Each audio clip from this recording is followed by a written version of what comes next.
दोस्तों, एक समय की बात है जब देवऋषि नारद नारायण नारायण का जाप करते हुए कैलाश पर्वत पर पहुंचते हैं और माता पार्वती और भोलेनाथ को प्रणाम करते हुए कहते हैं, हे प्रभु, आज जब मैं आपके पास आ रहा था तब मैंने देखा कि पृथ्वी लोक पर किसी मनुष्य की मृत्यु हो चुकी है और यमदूत उसकी आत्मा को अत्यंत कष्ट देते हुए यमलोक में ले जा रहे हैं। हे प्रभु, तब मेरे मन में यहाँ प्रश्न उठा कि सिर्फ मृत व्यक्ति ही यमलोक में जाते हैं। अगर कभी जीवित मनुष्य ही अपने शरीर के साथ यमलोक में क्यों नहीं जाते हैं? और जो आपके परम भक्त हैं, उन्हें भी मृत्यु के बाद स्वर्ग की प्राप्ति होती है, ऐसा क्यों होता है? हर जीव को अपना शरीर प्रिय होता है और जब आत्मा शरीर को छोड़ती है तब उस प्राणी को भी अत्यंत कष्ट भोगना पड़ता है। हे प्रभु, कृपा करें और मेरी इस जिज्ञासा को शांत करें। तब भगवान भोलेनाथ मुस्कुराते हुए कहते हैं, हे नारद, आपने समस्त मनुष्य जाति के लोक कल्याण हेतु अच्छा प्रश्न किया है। इन सारे प्रश्नों के उत्तर मैं आपको एक सच्ची कथा के माध्यम से देता हूँ। आप इस कथा को ध्यान से पूरा सुनिए, तब आपको मनुष्य प्राणियों के बारे में कई गुना अधिक ज्ञान की प्राप्ति होगी। यह कथा मेरे भक्त मृत्यु के देवता यमराज की है, जिससे उनका अहंकार मेरे ही वरदान के द्वारा टूटा था। जो भी मनुष्य इस कथा को पूरा सुनता है उसे मृत्यु के बाद स्वर्ग लोक की प्राप्ति होती है। नारद मुनि कहते हैं, हे प्रभु, मैं इस कथा को बड़े ही ध्यान से सुनूंगा और पृथ्वी लोक पर इसका प्रसार भी करूंगा। आप कृपा करें और मुझे इस कथा को सुनाइए। दोस्तों, भगवान भोलेनाथ कहते हैं, हे देवर्षि नारद, मिथिला देश में एक बहुत ही खूबसूरत नगरी थी और उस नगरी में एक धनवान सेठ रहता था और उस सेठ के पास एक कुत्ता भी था। वहाँ सेठ बहुत ही लालची और कपटी स्वभाव का होता है, परंतु वह भगवान भोलेनाथ का परम भक्त होता है। वह सेठ हमेशा अपने इष्ट देव भगवान भोलेनाथ की पूजा आराधना करता रहता था। फिर एक दिन उस सेठ की भक्ति से प्रसन्न होकर भगवान भोलेनाथ ने उसे साक्षात दर्शन दिए और सेठ से कहा, हे वत्स, मैं तुम्हारी भक्ति से अत्यधिक प्रसन्न हूँ। मांगो, तुम्हें जो भी वर चाहिए, तुम्हारी जो भी इच्छा और मनोकामना है, मैं उसे अवश्य ही पूर्ण करूंगा। दोस्तों, भगवान भोलेनाथ कहते हैं, हे नारद, वहाँ सेठ भगवान भोलेनाथ से कहता है, हे प्रभु, मैं आपके दर्शन पाकर धन्य हुआ। प्रभु, मुझे कुछ नहीं चाहिए, मेरे पास तो आपका दिया हुआ सब कुछ है। फिर वहाँ सेठ अपनी जेब से एक कागज निकालता है और भगवान भोलेनाथ से कहता है, हे प्रभु, आप इस कागज पर अपने दस्तखत कर दीजिए ताकि मैं दुनिया के लोगों को भगवान के होने का प्रमाण दिखा सकूं, क्योंकि आजकल दुनिया में कोई यह मानना ही नहीं चाहता है कि भगवान भी है। फिर भगवान भोलेनाथ ने कहा, ठीक है वत्स, लाओ, मैं तुम्हारे कागज पर दस्तखत कर देता हूँ। इतना कहकर भगवान भोलेनाथ उस सेठ के कागज पर दस्तखत कर देते हैं और कुछ ही क्षणों में अंतर ध्यान हो जाते हैं। फिर वहाँ सेठ उस कागज को हमेशा ही अपनी जेब में डाल कर रखता था ताकि वह दूसरों को भगवान के होने का प्रमाण दिखा सके। फिर कुछ दिनों बाद उस सेठ का वह कुत्ता भी मर जाता है, जिस कारण से सेठ बहुत ही दुखी हो जाता है। सेठ का कुत्ता मृत्यु के बाद यमलोक में जाने लगता है। फिर यमलोक पहुंचने के बाद वह कुत्ता यमराज के पास खड़ा हो जाता है। यमराज चित्रगुप्त से कहकर उस कुत्ते का लेखा जोखा निकलवाते हैं और कहते हैं, हे स्वान, तुमने तो पशु का जन्म पाकर भी कोई पाप नहीं किया है। तुमने हमेशा अपने मालिक के साथ वफादारी की है, कभी किसी पशु पक्षी आदि प्राणियों को कष्ट नहीं दिया है और तुमने अपने सभी काम बड़ी ईमानदारी के साथ किए हैं। हे स्वान, तुमने कुत्ते का जन्म पाकर भी कोई घृणित कार्य नहीं किए हैं, इसीलिए अब तुम्हारे सभी जन्मों के पाप नष्ट हो चुके हैं। हे स्वान, अब तुम बताओ कि तुम किस लोक में जाना चाहते हो। तुम जहाँ चाहोगे वहाँ तुम्हें भेज दिया जाएगा। तुम जिस प्राणी का भी जन्म चाहोगे उस प्राणी का जन्म तुम्हें दिया जाएगा, क्योंकि हम तुम पर बड़े प्रसन्न हैं। शीघ्र बताओ तुम्हारी क्या इच्छा है और क्या मनोकामना है। फिर वह कुत्ता बोलने लगता है, हे धर्मराज, आप चाहे मुझे स्वर्ग में भेजो या नरक में, मैं कहीं पर भी जाने के लिए तैयार हूँ। किंतु मेरी आपसे विनती है, मैं जिस भी स्थान पर रहूं, मैं किसी मनुष्य के बंधन में ना रहूं। मुझे किसी मनुष्य की गुलामी ना करनी पड़े और ना ही मुझे मनुष्य का जीवन चाहिए। आप कृपा करके मुझे कोई उचित स्थान प्रदान करें। दोस्तों, भगवान भोलेनाथ कहते हैं, हे देवऋषि नारद, कुत्ते की बात सुनकर यमराज आश्चर्यचकित रह जाते हैं और सोचने लगते हैं कि मनुष्य का जीवन पाने के लिए तो देवता भी तरसते हैं, फिर यह कुत्ता मनुष्य का जीवन ना पाने की कामना क्यों कर रहा है। फिर यमराज उस कुत्ते से कहते हैं, हे स्वान, तुम मनुष्य से इतनी घृणा क्यों करते हो? मनुष्य का जन्म पाने के लिए तो बड़े बड़े देवता भी तरसते हैं। पृथ्वी पर तो मनुष्य का जीवन ही सर्वश्रेष्ठ है, फिर क्यों तुम मनुष्य का जन्म नहीं पाना चाहते हो? इससे पहले तुम्हें मनुष्य का जन्म नहीं मिला है, शायद इसीलिए तो तुम मनुष्य जीवन के फायदे नहीं जानते हो। तुम एक बार मनुष्य का जीवन प्राप्त करके देखो, तब तुम्हें पता चलेगा कि उसके कितने फायदे हैं।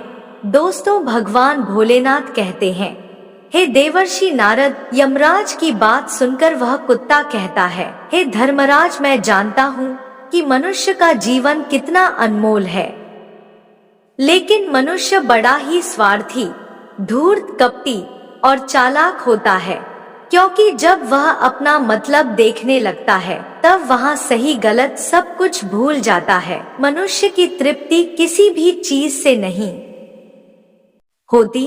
सारे संसार का धन भी उसे मिल जाए तो भी वह संतुष्ट नहीं रहता, उसकी भूख कभी नहीं मिटती है। मनुष्य बड़ा ही असंतोषी होता है और वह अकारण ही दुखी रहने लगता है और दूसरों को भी दुख देने लगता है। मुझ जैसे बेजुबान जानवरों को अपना गुलाम बनाकर रखना है और अपना काम निकलवाता रहता है। और इतना ही नहीं, मनुष्य तो भगवान को भी धोखा देते हैं। इसीलिए मुझे मनुष्य जन्म नहीं चाहिए। दोस्तों, भगवान भोलेनाथ कहते हैं, हे नारद, यमराज कहते हैं, हे स्वान, यह तुम क्या कह रहे हो? मनुष्य भगवान को भला धोखा कैसे दे सकता है? तुम जरा बताओ, मैं भी तो जानूं। फिर कुत्ता कहने लगता है, हे धर्मराज, मनुष्य जब मंदिर में जाता है तो स्वार्थी मन से भगवान की पूजा करता है और भगवान से कहने लगता है, हे भगवान, मेरा यह काम बना दो, मैं इतने पैसे चढ़ाऊंगा, दान धर्म करूंगा, भंडारा करूंगा, गरीबों को कपड़े दान करूंगा। लेकिन जब उसका काम पूरा हो जाता है तो वहाँ सब कुछ भूल जाता है। आगे बढ़ने की होड़ में वह अपनों का ही शोषण करते रहता है, एक दूसरे की टांग खींचने में लगा रहता है, ना खुद ऊपर उठने का प्रयास करता है, ना दूसरों को ऊपर उठने देता है, ना चैन से रहता है और ना चैन से खाने देता है। अपना काम बनाने के लिए दूसरों को धोखा देता है और उसकी धृतता तो देखी, वह भगवान को भी लालच देकर अपना काम बना लेता है और जब काम पूरा होता है तो कहता है, भगवान के पास तो सब कुछ है, मैं भला उन्हें क्या दे सकता हूँ। यह कहकर वह अपनी बात से मुकर जाता है। हे यमराज, इंसानों के बुरे कर्मों को गिनते गिनते मैं थक जाऊंगा, किंतु उसके बुरे कर्म समाप्त नहीं होंगे। उसकी चालाकी के आगे तो देवता भी कुछ नहीं है। कुत्ते की यहाँ बात सुनकर यमराज कहते हैं, हे स्वान, माना कि इंसान बहुत चालाक है, लेकिन वहाँ हम देवताओं को मूर्ख नहीं बना सकता, क्योंकि हमारे यहाँ जितने भी जीव आते हैं उन सभी को हम ही दंड देते हैं। उसने पृथ्वी लोक पर कितनी ही चालाकी क्यों ना की हो, उसे मृत्यु के बाद यही आना पड़ता है। सभी इंसान हमारे सामने यहाँ पर आकर रोते हैं और माफी मांगने लगते हैं, नरक जाने की भय से और मेरे भयंकर रूप को देखकर थर-थर कांपते हैं। सभी मनुष्य हमारे अधीन रहकर ही काम करते हैं।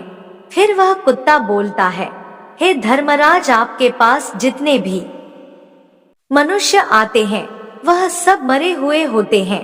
आपका पाला किसी जीवित इंसान से नहीं पड़ा है। यदि आप किसी जीवित मनुष्य को यमलोक लेकर आओगे तब आपको पता चल जाएगा कि जीवित इंसान कितना खतरनाक होता है। उस कुत्ते की बात सुनकर यमराज को आश्चर्य हुआ और गुस्सा भी आया और वह सोचने लगे, यह तो हमारे यहाँ पर आकर हमारा ही अपमान कर रहा है। इस तुच्छ कुत्ते को दिखाना होगा कि हमारे सामने कोई इंसान कुछ भी नहीं है।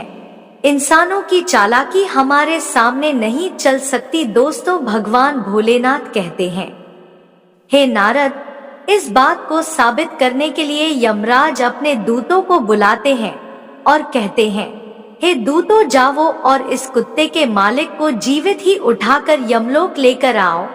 हम भी देखते हैं कि जीवित इंसान हमारे सामने क्या चालाकी करता है। अगर यह कुत्ता गलत साबित होता है तो इस कुत्ते को कई वर्षों तक नरक में डाल दिया जाएगा। मगर उस कुत्ते को पूरा यकीन था कि एक अकेला मनुष्य पूरे स्वर्ग लोक में खलबली मचा देगा। फिर यम के दूत धरती लोक पर जाते हैं और उस कुत्ते के मालिक को, यानी कि उस सेठ को उठाकर जिस चारपाई पर सेठ सो रहा था, चारपाई के समेत यमलोक ले जाने लगते हैं। तभी बीच रास्ते में उस सेठ की नींद खुल जाती है। वह देखता है कि दो बड़े बड़े सिंघों वाले यमदूत उसे चारपाई के साथ उठाकर यमलोक को ले जा रहे होते हैं। वह सेठ उन यमदूतों से पूछने लगता है, हे यमदूतों, क्या मेरी मृत्यु नींद में हो चुकी है? तब यमदूत कहने लगते हैं, नहीं मनुष्य, तुम अभी जीवित ही हो। फिर वहाँ सेठ कहता है, तो फिर आप दोनों मुझे कहाँ ले जा रहे हो? मैंने कौन सा पाप किया है? यम के दूत उस सेठ को सारी कहानी बता देते हैं और कहते हैं, तुम्हारे कुत्ते ने यमराज से कहा है कि जीवित मनुष्य बहुत चालाक होता है, इसीलिए इस बात का परीक्षण करने के लिए यमराज ने जीवित ही आपको यमलोक लाने को कहा है। फिर उस सेठ को पूरी बात समझ में आती है और वह कुछ देर तक सोचने लगता है। फिर वह तुरंत अपनी जेब से वह कागज निकालता है जिस पर भगवान भोलेनाथ ने दस्तखत किए होते हैं और वह उस कागज पर कुछ लिख देता है और फिर से उसे अपनी जेब में रख लेता है। यमदूत उस सेठ को लेकर यमराज के दरबार में हाजिर होते हैं और उस सेठ को देखकर यमराज जोर जोर से हंसने लगते हैं और सोचने लगते हैं, यह तुच्छ मनुष्य भला मेरा क्या बिगाड़ लेगा। फिर वह सेठ जाकर यमराज के सामने खड़ा हो जाता है और अपनी जेब से वह कागज निकालकर यमराज को देता है। जब यमराज उस कागज को खोलकर पढ़ने लगते हैं तो वह तुरंत ही उठकर सिंहासन से खड़े हो जाते हैं और उस सेठ को सिंहासन पर बिठाकर खुद उसके स्थान पर जाकर खड़े हो जाते हैं, जिसे देखकर यमराज के सभी दूत चौंक जाते हैं और सोचने लगते हैं कि यमराज यह क्या कर रहे हैं।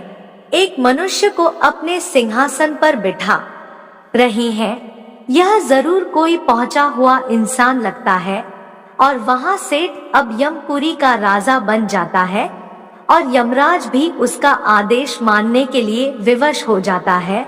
फिर वहां सेठ सिंहासन पर बैठते ही यमलोक के सभी कानून बदल देता है और यमराज को ही यमलोक के द्वार का पहरेदार बना देता है।